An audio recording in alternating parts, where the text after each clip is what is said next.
Hey guys, Professor Bell, Comic Book University. Today we're going to talk about a single issue from the limited series, The New Gods, the Volume 1. Now, the writer and artist on this is Jack Kirby.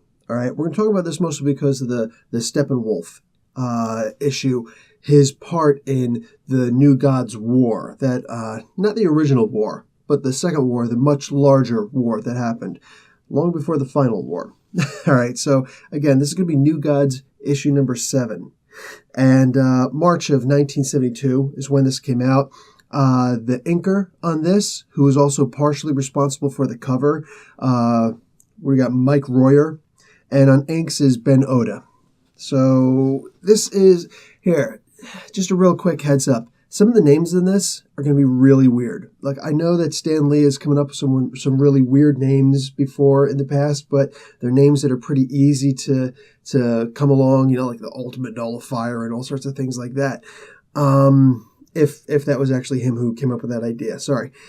The idea here is that these names, this is Jack Kirby through and through. This is for DC Comics, and Jack Kirby had an incredible imagination, but his choice in names weren't always the best. I'm just going to put that out there, and maybe that's just my opinion. But you're going to hear some really weird names in here if you don't know the story. Yeah, it's all Jack. All right, so we start off with Isaiah and Avia. Now, Isaiah's name is interesting, okay? This is the man who will eventually become Highfather. Now, the name is spelled Izaya. There are lots of different ways you could pronounce it, but the most likely name, the most likely way of it is definitely the inspiration for this, and that was Isaiah. Remember, Jack Kirby's a Jewish guy, all right? So he would get a lot of his inspiration from his sci-fi novels that he read, but he would also get a lot of his inspiration from the Bible. Even just the name Steppenwolf actually comes from, if you check out Steppenwolf Explained in a Minute, you'll see that actually comes from a Hermann Hesse book called Steppenwolf, means wolf of the steppes. So the Mongolian steppes, the lone wolf, the idea of dealing with his anger. Something that would come into play a lot with Orion much later, but this was clearly meant to be all about Steppenwolf, who is the uncle of Darkseid. All right, let's just delve as deep as we possibly can into this. And we're going to speculate a lot here, because trying to understand Jack Kirby's ideologies, it'll take you for a loop. So we start off with, I'm just going to call him Isaiah, and Avia, his wife. And they're chilling out on New Genesis. They're talking. There's all these different battles and things like that going on. He's got his war staff with him, and she's saying, I've never heard you sing. And these two are clearly in love, but it's funny. He holds on tight to that war staff, like he never lets it go. And he's asked, why don't you sing? Sing for me. He's like, I can't sing. I can't sing until everything is over, until, all these fights are over. I just can't do that. We're not at peace yet. But when I can bring everything to peace, that's the day that I'll sing. So we have, out of nowhere, an attack comes. A bunch of Darkseid soldiers come, and leading these soldiers is Steppenwolf. And he gets into it directly with Isaiah. And in the background, you see Darkseid, and he's as much a whiny little punk as you will ever see him, groveling. You find out later on that they're false acquiesces. Just Uncle, be careful! Watch out, Uncle! Oh, you snared Isaiah, Uncle. He's a powerful guy. Be careful, Uncle. I love you, Uncle. I'll do anything for you, Uncle. Those last two I'm just making up, but all those other ones, no, that was really said. He's just, oh my God, he's just such a little weasel. Okay, so in this battle, Avia comes flying up behind, Steppenwolf, and he winds up turning around really quick, and he's got his whip, and he's trying to pull, and he's got his electro axe, very famous electro axe, turns around, and the hilt of his whip is actually able to fire radion bolts. and he winds up hitting Avia, and she dies. It's like one shot, one kill. She goes down. Isaiah's infuriated. He's like, oh, I can't. He turns around. He's got that look on him, and Darkseid comes up beside him, and he uses the killing glove. It's called. I don't remember it ever being used beside this time, but regardless, he comes up and he just zap, he touches him with the killing glove. This was something designed by Darkseid. Says this. My good friend, Desaad. Come on, man. Now, Steppenwolf isn't stupid, all right? He's not as scheming, not nearly as freaking scheming as Darkseid is, but he's like, you're a good friend. It's interesting that he would make a device that would kill when he loves keeping people alive for so long so he could torture them. So, interesting. And Darkseid's like, oh, you don't trust me? No, you can come over and you can check to see that he's dead. And Steppenwolf's like, I have no doubt that I will not find any signs of life on this guy. I'm just saying, it sounds suspicious. And understand something, Darkseid. He actually calls him Darkseid. I don't trust you. Okay? I don't trust you at all. So, yeah, he really lays it on. So they leave, and this is actually what starts the war. Okay, the newest, greatest war that we're still technically in some regards. You'll see by the end of this, it's technically over, but no. Anyway, he lived. Darkseid did plan this. It was just meant to keep him in a form of suspended animation for a little while. He actually needs Isaiah to be alive because he knows this is going to start a war, and he wants this war. So, moving on from here, and mind you, why Steppenwolf didn't just say, oh, good job in killing him. Let me just make sure. Zap. Would that have been so hard? You know what I'm saying? So, anyway, the whole trip, this hunting trip, all right, because Steppenwolf loves to hunt. This whole trip was actually Darkseid's design, and Steppenwolf acknowledges as much. So they go back to Hegra, that's Darkseid's mother, and the older sister of Steppenwolf. And she's the queen. She's the inheritor of the Omega power and all that good stuff after the king, her husband, had died, Darkseid's father.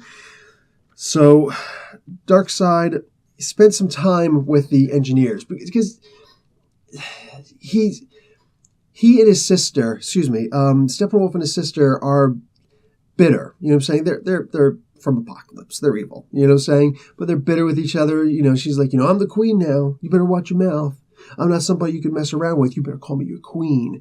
And she lays it on to him like that. And he's like, whatevs. You're not going to do anything to me because I'm too important to this game. Darkseid is honored by his mother. He's like the baby. She's his baby. You know what I'm saying? I believe that he's the youngest of the family. He, what do you call it? She's talking about, oh, I wish that you were as smart and as thinking and as thoughtful and as forward thinking as my young Darkseid is. And he's like, oh, mommy. He doesn't really say that, but close enough. So he says, yeah, well, so listen, this is what I plan on contributing to the war. Because Steppenwolf's like, yeah, you started all this stuff. How are you planning on actually contributing to this? So, mind you, the war was started because of the death of Isaiah and Avi. This just led to further conflicts and skirmishes back and forth, and it got pretty bad.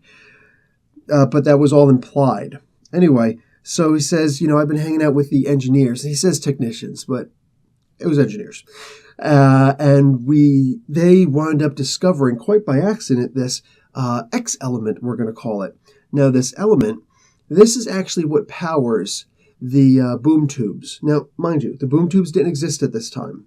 Okay, there were no boom tubes at this time.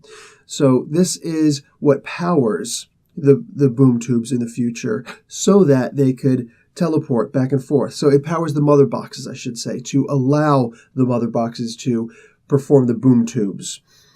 Anyway, by itself, X element is able to teleport all over the place. And he's like, now, if only the one person who could harness this energy were actually here.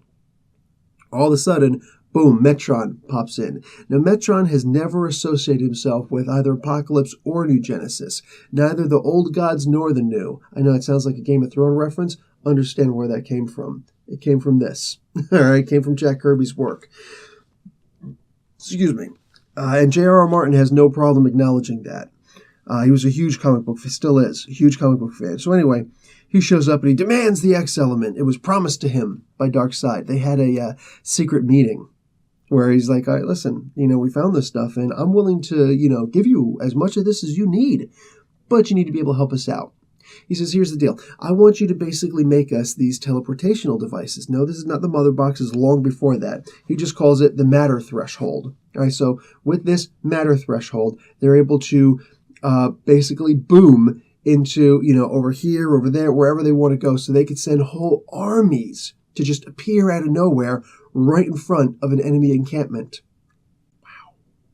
That's actually huge, just so it's understood. Logistics is now no longer a matter. I mean, just understand, as former military, the idea of the forced march and night ops and all sorts of movement is the most important part of any strategy. The tactics, the individual battles and all that stuff, it all involves getting your army from here to there to there. So no matter how many squads, platoons, companies, battalions that you have, the troops have to somehow get from here to there. Logistics is the most important part of the military. It's hands down, it's understood, because you don't have soldiers if you can't get them into the battle, and likewise, just I've said lots of, I used to be a truck driver. If you don't have trucks, I don't care how many planes or boats you have, you're not going to fly a plane into the middle of Newark, all right, to resupply people out there. It's not going to happen. You need trucks. Without trucks, you don't have anything, including the fuel to fuel, everybody, including the trucks. All right. So logistics are probably the most important strategy, tactic, anything that you can implement into any kind of a battle or war anywhere.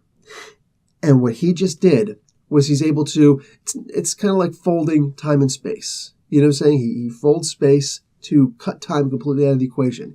He can have an army of any size anywhere he wants at any moment that he wants. That turns the tide of this battle in amazing ways. So New Genesis is essentially lost at this point. They're screwed.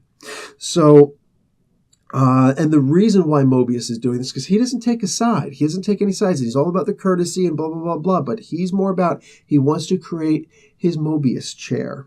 And we can get into the Mobius chair at another time at one point. But he's allowed to use the element X, the X element, I should say, in order to make his Mobius chair. That's the only thing he wants to do. Darkseid recognizes that. And Darkseid's mom, the queen, she's just like, oh, Darkseid, you are the best. The way that you just manipulated that guy is amazing. So at this point, Darkseid he gets seriously promoted in this war, in this campaign. And Darkseid decides to make Steppenwolf the leader of the armies. So he takes his dog cavalry and he just appears, boom, boom, boom, any place, and just wipes out armies left and right? Just destroys New Genesis. They've got no chance. And all the little outposts in the different worlds and everything like that, nah, man, because you need resources. In these wars, you need resources, all right? So, this is step 2.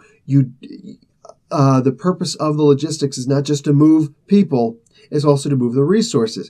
And if you don't have a supply of food and water, we're just going to count that together, of food, for your soldiers, what do you have? Not much. Supplies, weapons, ammunition, all these different things. You need all of this stuff. So the resources are important to create all of these different weapons and things like that. And you'll see weapons are just, wow, the weapons are crazy. So they actually make dragon tanks, all right? It's this big tank. You see the people in the back, and there's a gigantic head. Rather than just making giant guns on the front, they actually make a gigantic dragon's head. It looks like Godzilla. It's green and everything, that will breathe radiant fire at people. Barf of the fire. It's insane. I guess it's good for the intimidation aspect, like the Vikings would do, but come on, man. Come on, man. So that's the reason why planets all over the place are just they're mined for resources. It's very important. You ever play StarCraft? There you go. Or the original Warcraft. All of those mining and battle games. All right. Boom. There you go. So anyway, Steppenwolf leads his dog cavalry, and he comes across this warrior, and it turns out it's actually Isaiah. And he's got his battle staff, and they fight each other. And the moment that he finally recognizes who Isaiah is, like, crap, you're not dead. I knew it. I knew I couldn't trust Darkseid. Whack. Steppenwolf is murdered. Now, mind you, this whole issue is actually just in a flashback. All right, so one of the main reasons why I'm picking this issue to go over is because it is the first appearance of Steppenwolf. It is when he's died, but the DC universe, it's been retconned so many times. You know what I'm saying? He'll eventually come back scot-free. Miracle Man will actually cause him to come back. All sorts of crazy hoopla will go on, but... and then, of course, there's the different worlds, the different universes, the multiverses that are created in the DC universe. Every 5 years or so, there's some kind of a crisis that allows for everything to restart. So, anyway, he gets killed right here. Now, once Steppenwolf gets killed, this gives Darkseid the agency, I suppose you could say, to kick the war up to another notch. All right? The resources have been gathered at this point. So now, at this point, it turns into a techno-cosmic war. So, yeah, I know the names, crazy. So he starts making these, or having his technicians, his engineers, making all these incredible devices, all right? Devices that can quake the ground beneath them, that can destroy planets, you know what I'm saying, by seismic shakes, you know? You have devices that can harness the energy of the sun to make lasers, you know, power just boom and just attacking fleets and destroying the planets. And you have God-killing machines that are the size of planets. I mean, just crazy stuff. And it starts to get out of control. As if it wasn't already, but it's so out of control that even Isaiah in his blind fury, he's gotten his revenge at this point. He's gotten his revenge, so he's able to clear his thinking a little bit. And he's the inheritor. You know, he's in charge of everything by this point. He gets to the level where he's like, you know what? I've lost myself. I don't know who I am anymore. So he goes out in his search, and he comes before, and it's not called the source wall at this point, but he goes and he finds this wall. And he rips off his armor at this point and drops his staff. And he just says, you know, like, help me. He doesn't drop his staff, sorry. He drops everything else. You know, help me to find out who I am. And he strikes the wall.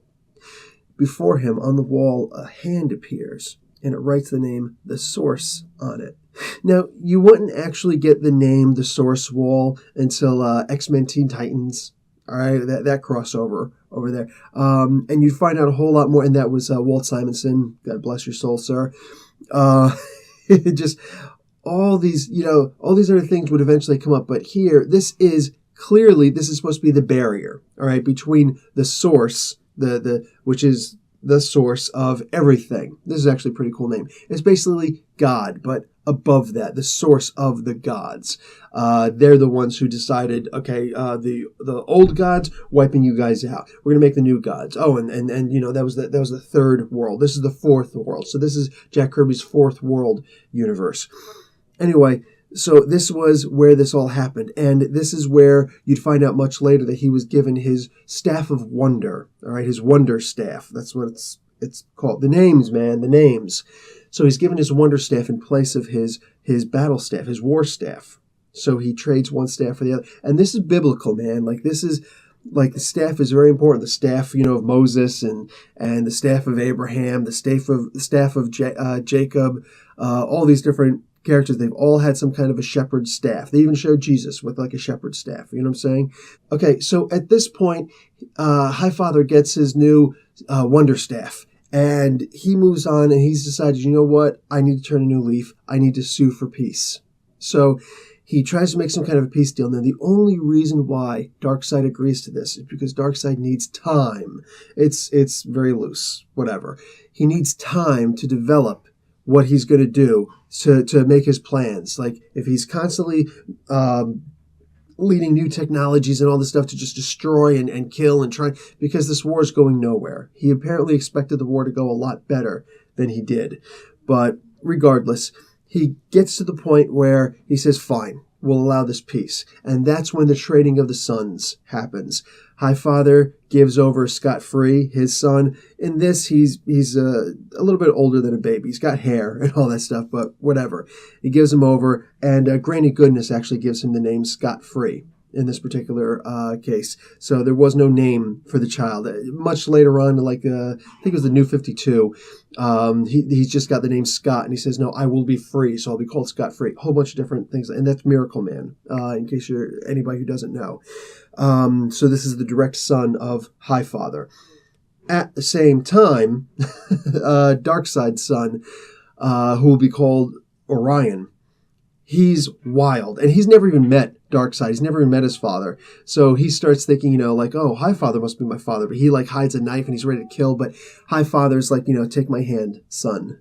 Saying, I will be your father. And he's like, okay. And he realizes that there can be a calming. But, yeah, the rage that Orion has always had, it's evident from even this point. He's wild. So Highfather raises Orion politely and, with kindness. Meanwhile, over here you have Scot-Free. He's raised in dungeons. And it's funny because Darkseid's always prophesizing. And he's like, eventually, he's going to escape. That's why Granny Goodness gives him the name Scot-Free. Haha. He says, eventually, he's going to escape. And when he does, this will reignite. This will be a reason to reignite the war. So, way out of the contract, my binding word. Because Darkseid is a guy who's always kept to his word. Go figure. So and at this point, you also see with Orion and Highfather that Highfather's beard and hair is now white. Meanwhile, before it was blue. It was supposed to be black, but with the shades of blue, the 4-color pixel dot dot matrix from back in the day. Anyway, so his hair is white, and you get to see he's a lot older and all that good stuff. So this is pretty much it for the story. That's it. That was one issue from Jack Kirby's Fourth World New Gods series. And again, this was issue number 7. Guys, try and check out the whole thing if you can. If you can't collect the original comic books, you can find the stuff online. You know what I'm saying? DC's got a great app. You can check out all of their stuff online. A whole bunch of good back issues like that. It's worth it. It's really worth it. Again, this is Jack Kirby Unchained. He doesn't have to answer to anybody else. He's pretty much put completely in charge of this. He got to create this from scratch and do everything that he wants. So it's out there. It's wild. It's crazy. And he does he does assume that you're going to be able to come up with your own speculation and follow along in your own ways. But he wastes zero time in anything. Jack Kirby's not the type who will waste a single panel. This is not particularly wordy. You know what I'm saying? Stan would make those a lot wordier when they were over in Marvel together. And that's their own style. Jack Kirby's about, okay, here's the deal. Yes, there are words, not a whole lot of thoughts, but they're, narration box and words. That's really it. He wastes no time and just, boom, gives you a story. So sometimes most of the time, it'll come very fast. You'll be like, okay, how do we get from there to there? And you'll have to read the whole story to fit in the different little pieces everywhere. Like some of the things that I explained in here are not given. They're not given to you in this issue. They're given in other issues. And sometimes, much later on, where you have to fill in the pieces, fill in the blanks. But that's Kirby's style. It's good stuff. Anyway, guys, I'm going to call that a wrap. Professor Bell, Comic Book University. Class dismissed.